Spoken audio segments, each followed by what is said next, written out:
There are a number of queries regarding maintenance of your hair. बालों का कैसे ख्याल रखा जाए ताकि वो बहुत ब्यूटीफुल और शाइनी रहे. There are a number of questions. हमें ऑयल लगाना चाहिए या हमें ऑयल नहीं लगाना चाहिए. कोई कहता है शैम्पू डेली करना चाहिए, कोई कहता है शैम्पू में डेली नहीं करना चाहिए. So here I am Dr. Ruchi to solve out all your queries regarding the maintenance of your hair and how to keep your hair beautiful and shiny in very few easy tips.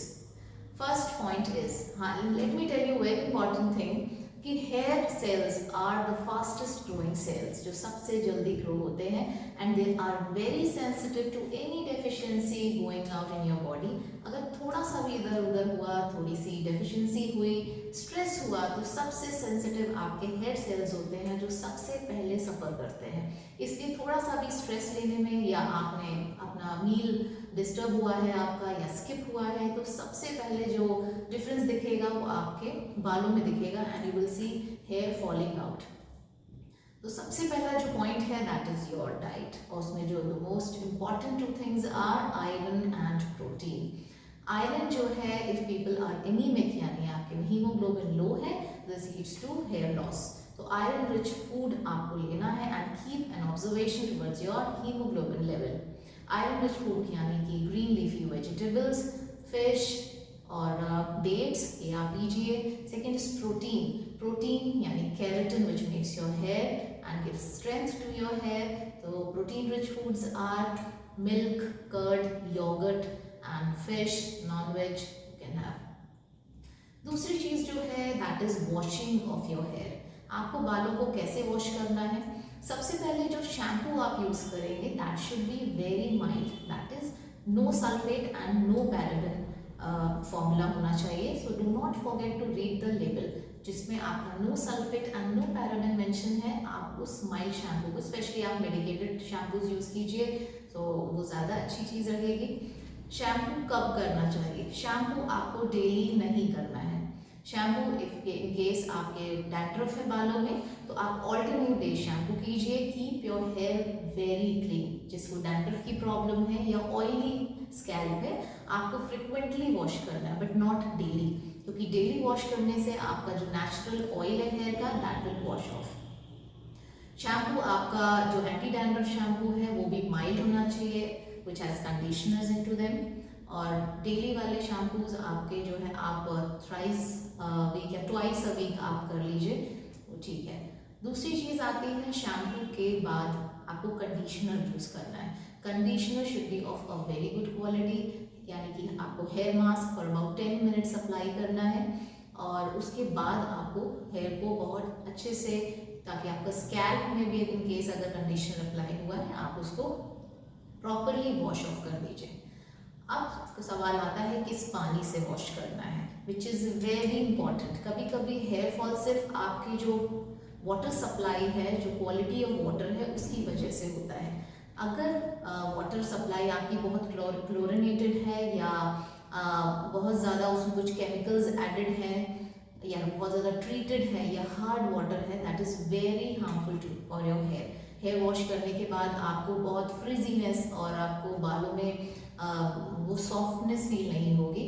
So please keep a check on your water quality. In case अगर पानी hard है तो उसका यही solution है कि आप फिल्ट्रेटेड water use करिए, जो फिल्टर्ड वाटर है. अगर वो भी आपके यहाँ नहीं है तो आपके यहाँ कुछ होम फिल्टर्स जो होंगे, जो आपका आरओ है उसकी 2 बॉटल्स फिल करके रखिए. लास्ट में उसी से आप अपने हेयर को रिंस ऑफ करिए. उसके बाद आता है सवाल ऑयलिंग का. क्या आपको ऑयलिंग डेली करनी चाहिए. नो, आपको डेली अप्लाई नहीं करना है oil. Say no to daily application of oil. Oil only should be applied for few hours. क्यों? क्योंकि पहले का टाइम अलग था but now the environment we have is highly polluted. इतना डस्ट, इतने जर्म्स हैं हर जगह. In case we apply oil for a very longer time this attracts more of pollutants, germs as well, जिसके के बाद आपको फंगल इन्फेक्शन या सिबोरिक डर्मेटाइटिस होने के पूरे चांसेस हैं and which leads to itching and infection. तो बहुत ज़्यादा ऑयल लगाने की कोई ज़रूरत नहीं है. ऑयल को सिर्फ आप कुछ घंटे लगा लीजिए, 3 से 4 घंटे.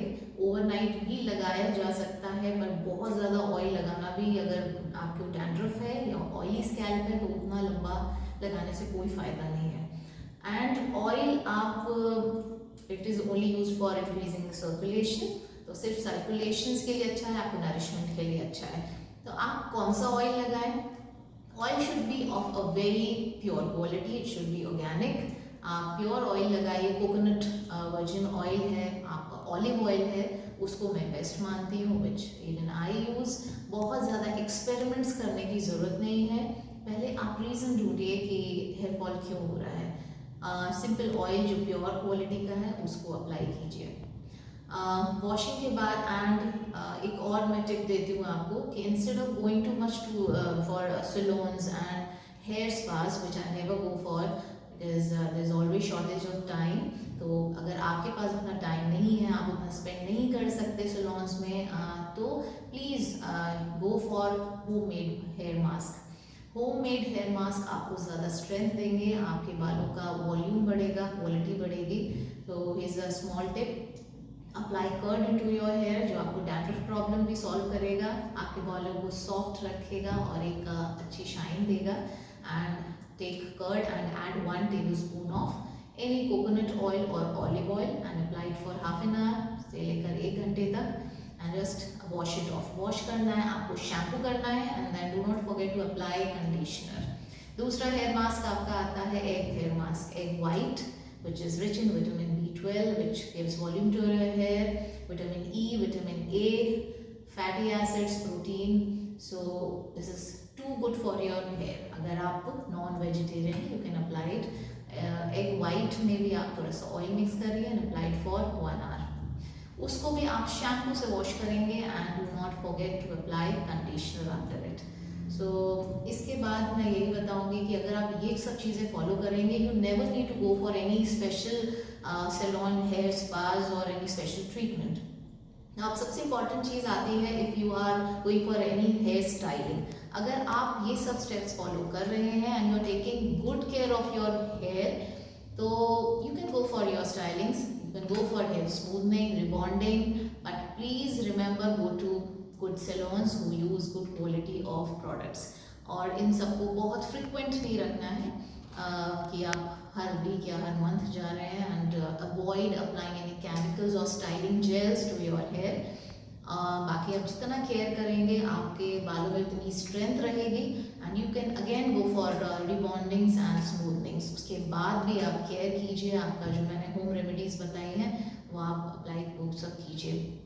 कुछ पॉइंट्स मैं बता रही हूँ which is strictly no for your hair, so remember these points. Firstly, no to any chemical application to your hair, like too much dye. अगर आप डाई अप्लाई कर रहे हैं बालों में, should be professional and it should be of very good quality. आप उसको apply कीजिए, ना कि वेरी हार्श जो डाइज हैं और स्टाइलिंग जेल्स हैं, बिल्कुल नहीं। Too much ironing, no. Stress को बिल्कुल no. Next is your water should be good, pure and filtered, यानी कि क्लोरिनेटेड नहीं होना चाहिए। Your diet should be good. So I hope all these tips will be helpful for all of you to take care of your hair, to keep your hair beautiful and silky, shiny. ये इतने important tips हैं, अगर आप follow करेंगे you will see a difference into your hair and please keep a check on your hair. अगर hair fall थोड़ा सा भी start होता है तो start taking special care of your hair, your diet as well. And if you have any other queries regarding your hair care, do drop a message below. So I'm always there to solve them out. Thank you so much.